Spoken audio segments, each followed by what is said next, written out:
राम राम. मी advocate Ramesh Rajurkar आपलं YouTube चॅनलवर हार्दिक स्वागत करतो. आजचा विषय आहे नांदेड नगरपालिकेची 23 कोटी रुपयाची पानपट्टी किंवा पानाचा टॅक्स महाराष्ट्र शासनाचा देणे बाकी आहे. हा विषय यासाठी की काल मला नगरपालिकेतून फोन आला होता की मार्च महिन्याच्या आत पाण्याचा कर भरणा करा, टॅक्स पाणीपट्टी, असा मला काल फोन आला नगरपालिकेतून की नगरपालिकेमध्ये आज एवढ्या मोठ्या प्रमाणात थकबाकी आहे, त्याच्याला रुपया वसूल करत नाहीत. पण वैशिष्ट्य आहे की जो रेग्युलर टॅक्स भरतो त्यांना मात्र फोन करून धमक्या देऊन तुम्ही टॅक्स भरा, नाही तर असं होईल तसं होईल, अशा धमक्या दिल्या जातात. मी म्हणतो की नगरपालिकेची 23 कोटीची थकबाकी इतके वर्ष राहिली का? नगरपालिकेमध्ये काम करणारे जे कमिशनर आहेत, जे माजी नगराध्यक्ष होते, महापौर होते, सगळे पाणी समिती आहे, पाणी पुरवठा समिती आहे, त्याचा सभापती असतो, या लोकांनी काय झोपा काढल्या का? 23 कोटी रुपये बाकी आहे आणि आज नऊ जर शासनानं पाणी कट केलं तर लोकांना अजून आणणार का तुम्ही? पहिलेच लोक पॅनिक झालेले त्या इराण अमेरिका युद्धामुळं. आणि नगरपालिकेमध्ये मोठ्या प्रमाणात कर वसुली होतो आहे आणि बरेच लोक असे आहेत की ज्यांनी लाखो करोडो रुपयाचा कर भरलेला नाही आहे, त्यांच्याकडे जाऊन वसुली करण्याची यांच्या हिंमत नाही आहे ना. नांदेडच्या नगरपालिकेच्या निवडणुका झाल्या, 1-1 कोटी रुपये खर्च करून नगरसेवक निवडून आलेले आहेत. पैसे वाटण्याचा रेकॉर्ड ब्रेक झालेले आहे नांदेडमध्ये यावेळेला. आणि हे नगरपालिकेचे आत्तापर्यंतचे जे काही होते सगळे पदाधिकारी, त्यामध्ये खरं म्हणजे शासनाचा नियुक्त कमिशनर असतो, IAS ऑफिसरच्या लेवलचा, तो IAS ऑफिसर नसतो तर IAS प्रमोशन दिलेलं असतं. ते प्रमोटी भरती इथं आणून भरती करतात.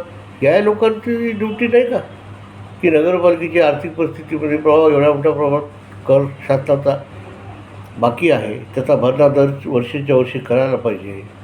याच्या कारणाबद्दल भ्रष्टाचारानं या नगरपालिकेला एवढ्या घुशी लागलेल्या आहेत की आता त्या घुशींसाठी औषध टाकायची वेळ आलेली आता. नगरपालिकेमध्ये मी एकदा पाहिलं की जर समजा 100 रुपये कर आला असतं तर 1000 रुपयाची बिलं देणे असतात. म्हणजे देण्याचं पहिले तयार असतं पेमेंट करायची, तर बोगस बिलं, बोगस कामं, भ्रष्टाचार ही नगरपालिका पोकळून काढलेली आहे.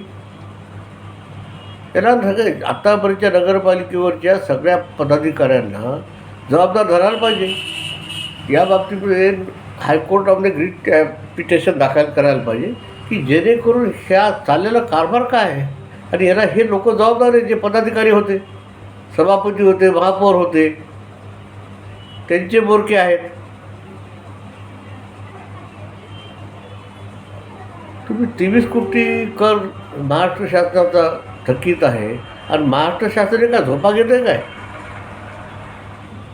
कराची वसुली व्हायला नाही पाहिजे का? स्थानिक स्वराज्य संस्थेला प्रत्येक वेळा पैसे द्यायचे, द्यायला सलाईनवर ठेवायचं. नांदेडची महानगरपालिका सलाईनवरच आहे, कारण आहे त्या सगळ्या जागा विकल्या ना बिल्डरांना. चांगले मार्केटच्या जागा बहुमूल्य किमतीच्या होत्या, त्या 0 किमतीमध्ये विकल्या सगळ्यांनी. नांदेड नगरपालिकेला लुबाडण्याचा प्रकार सगळ्यांनी मिळून सामूहिक कार्यक्रम चालू आहेत आणि महाराष्ट्र शासनानं या वसुलीसाठी नांदेड नगरपालिकेचा पाणी पुरवठा बंद करायला पाहिजे. त्याशिवाय लोक लाईनवर येणार नाहीत ना.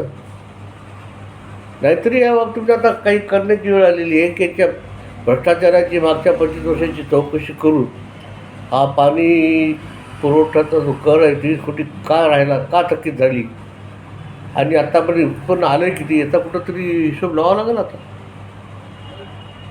काही हायकोर्टामध्ये याबद्दल रीट याचिका दाखल करण्याबद्दल विचार करावा लागेल. महत्त्वाचा प्रश्न आहे. मी माझं मत आपल्यासमोर मांडलं आहे. आपलं मत माझ्या कॉमेंट बॉक्समध्ये द्या. जय श्रीराम.